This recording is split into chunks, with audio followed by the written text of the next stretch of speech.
Good morning dear students. जैसा आपको पता है मैं आपको चैप्टर पढ़ा रहा हूँ द सेल्फिश जायंट।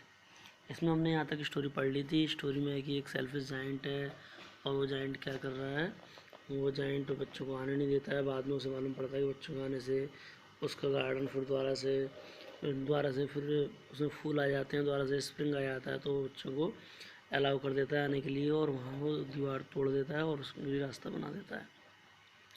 मैंने आपको यहाँ तक पढ़ा दिया था कि वो एक एक्स लेता है पहाड़ी लेके और जॉइंट क्या करता है, वहाँ एक दीवार बना देता है। पहले वो सेल्फिश हुआ करता था, फिर उसे लगा कि सेल्फिशनेस ठीक नहीं है, और उसने पहले एक बोर्ड भी लगा रखा था कि इस बोर्ड पे लिखा हुआ था कि बिना उसकी परमिशन कोई आएगा नहीं। पहले वो अपने कहता था कि मेरा है, लेकिन फिर बाद में उसने और वर्ड यूज़ किया है हमारा, इस तरह से। आइए आगे चलते हैं। The children played all day long. बच्चे पूरे दिन और खेला करते थे। Many years passed by. Every day the giant watch the children playing in his garden. कई साल गुजर गए, बच्चों को वहीं खेलते हुए देखा करता था। One day he saw a boy standing, he was not able to climb up the tree. तभी उसने एक दिन देखा एक छोटा बच्चा खड़ा हुआ है और कहाँ नहीं चढ़ पा रहा है, पेड़ पर नहीं चढ़ पा रहा है। क्लाइंब अप माने पेड़ के ऊपर नहीं चढ़ पा रहा है। Giant went to the little boy to help him. तो जायंट अब अच्छा बन चुका था तो गया उसकी बच्चे की हेल्प करने के लिए। एज ही डिड सो, जब वो ऐसा कर रहा था, he so the little boy had the prints of 2 nails on the palm and prints of 2 nails on his feet. जब वो बच्चे की हेल्प कर रहा था, बच्चे को उसने हाथ पकड़ के ऐसे उठाने की कोशिश किया, वैसे किया, तो उसने वो क्या नोटिस किया कि बच्चे की जो हथेली है उस हथेली में कील के निशान है। नेल्स मतलब यहाँ वो नहीं, कील है, मतलब उसके उसके हाथों में कील गड़ी हुई है, ऐसे निशान है, और उसके पैरों में भी। आपको कुछ याद आया मैं यहाँ क्या कहना चाह रहा हूँ?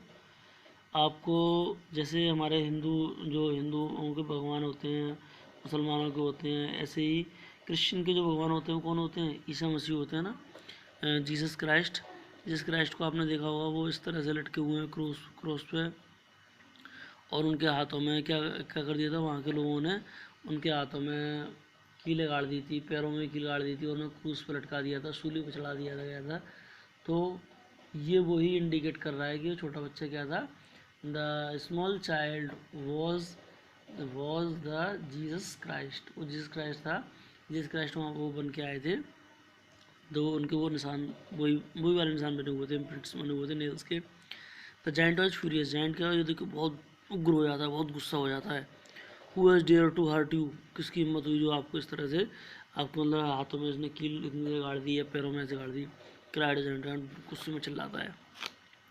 The boss said these are the bounds of love. उन्होंने कहा ये जो बाउंड्स हैं किन के हैं?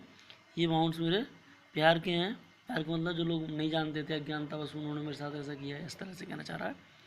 आई have come to take you to my garden to play because you have let the children play in your garden. तो वो कहता है चलो मैं तुम्हें अपने जो गार्डन में ले आना चाहता हूँ। जैसे अपना गार्डन मतलब स्वर्ग में ले आना चाहता हूँ, पैराडाइज में ले आना चाहता हूँ। यहाँ ये जीसस क्राइस्ट कहना चाह रहा है कि आपने मेरे बच्चों को, मतलब छोटे बच्चों को अपने गार्डन में घूमने दिया, खेलने दिया, तो अब मैं तुम्हें अपने गार्डन में ले आ रहा हूँ, स्वर्ग में ले आ रहा हूँ, वहाँ तुम खेलोगे बच्चों की तरह और तुम इन्जॉय करोगे। When the children came in the afternoon, जब बच्चे शाम को आते हैं तो वो देखते हैं, they found the giant lying dead under a tree all covered with white blows। तो जब वो लौट के आते हैं तो देखते हैं कि जायंट क्या है, मरा हुआ पड़ा है एक पेड़ के नीचे और पूरी तरह कवर है सफ़ेद फूलों से।